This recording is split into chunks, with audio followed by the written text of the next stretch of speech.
నమస్కారం అండి. Bachirao AI cooking స్కూల్కి వెల్కమ్ అండి. ఈరోజు మన వీడియోలో వంకాయ బజ్జీ కర్రీ రైస్ తయారీ విధానము. ఇక్కడ వంకాయ కూర చేసుకుంటారు, బజ్జీ చేసుకుంటారు, విడిగా రైస్ చేసుకుంటారు.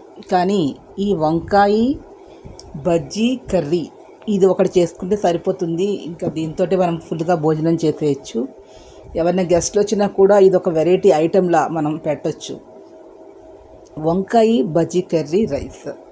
దీనికి కావాల్సినది అన్నం వండి పక్కన పెట్టుకోండి. తర్వాత అదేవిధంగా వంకాయ శుభ్రంగా కడుక్కుని చిన్న చిన్న ముక్కలుగా కోసుకుని పక్కన పెట్టుకుని కొంచెం దాన్ని కొద్దిగా ఉప్పు నీళ్ళల్లో వేసి పెట్టుకుంటే నల్లగా మారిపోకుండా ఉంటాయి. ఆ తర్వాత శనగపిండి, అందులో కొద్దిగా వరిపిండి, అంటే ఒక స్పూన్ వరిపిండి కానీ మొక్కజొన్న పిండి కానీ ఏదైనా కలుపుకోవచ్చు. కొంచెం దాంట్లో జీలకర్ర పొడి, ఉప్పు, కారం వేసి బజ్జీల పిండిని శనగపిండిని బజ్జీల పిండిలా కలుపుకొని, అంటే మరీ బాగా పలుచగా కాకుండా బాగా మరి గట్టిగా కాకుండా మీడియంగా కలుపుకొని పక్కన పెట్టేసుకొని వంకాయలు కడిగి శుభ్రంగా కడుక్కొని రౌండ్గా చక్రాల మాదిరిగా చేసుకుని తర్వాత స్టవ్ మీద నూనె పోసుకుని చిన్న మూకుడు పెట్టుకుని నూనె పోసుకోండి. పెద్ద మూకుడు అయితే చాలా ఎక్కువ పడుతుంది. చిన్న మూకుడు పెట్టుకుని లోతుగా ఉన్నటువంటి మూకుడులో పెట్టుకుని నూనె పోసుకొని ముందర హైలో పెట్టి ఒక 10 నిమిషాలు అవగానే సిమ్లో పెట్టేస్తే మాడిపోకుండా ఉంటుంది.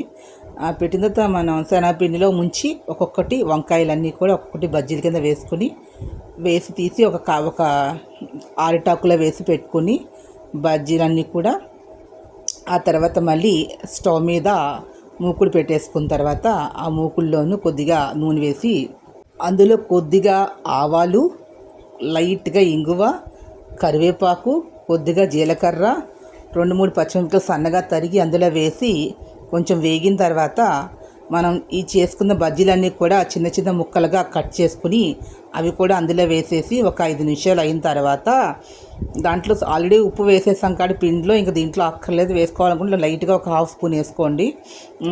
వేసుకుని ఆ బజ్జీలని 5 నిమిషాలు అయిన తర్వాత బజ్జీలు వేసి 5 నిమిషాలు మూత పెట్టి మళ్ళీ తీసిన తర్వాత అందులో ఉడికించుకున్నటువంటి అన్నం వేసేసి బాగా కలిపి పైన ఇలా కొత్తిమీరతోటి గార్నిష్ చేసుకున్నట్లయితే మనకి బజ్జీ కర్రీ రెడీ అవుతుందండి. దింపేసిన తర్వాత చల్లారిన తర్వాత నిమ్మరసం పిండుకోవచ్చు, ఇష్టం లేకపోయినా పర్వాలేదు. Very simple item. ఇది నైవేద్యానికి కూడా పనికొస్తుంది, ఎందుకంటే మనం ఉల్లిపాయ వేయటం లేదు కాబట్టి. ఇష్టమైనటువంటి వాళ్ళు ఆ పోపులోనే సన్నగా తరిగిన ఉల్లిపాయలు, ఈ జీలకర్ర వాళ్ళతో పాటుగా కొంతమంది టొమాటో కూడా వేసుకోవచ్చు. కానీ అలా టొమాటో ఉల్లిపాయ వేస్తే టేస్ట్ మారిపోతుంది కాబట్టి వేసుకోవద్దు. ఇలా చేసుకున్నట్లయితే బాగుంటుంది. ఈ వీడియో మీకు నచ్చినట్లయితే ప్లీజ్ సబ్స్క్రైబ్ మై ఛానల్. మరిన్ని కొత్త ఐటమ్స్ ముందుకు వస్తాను. Thank you to all.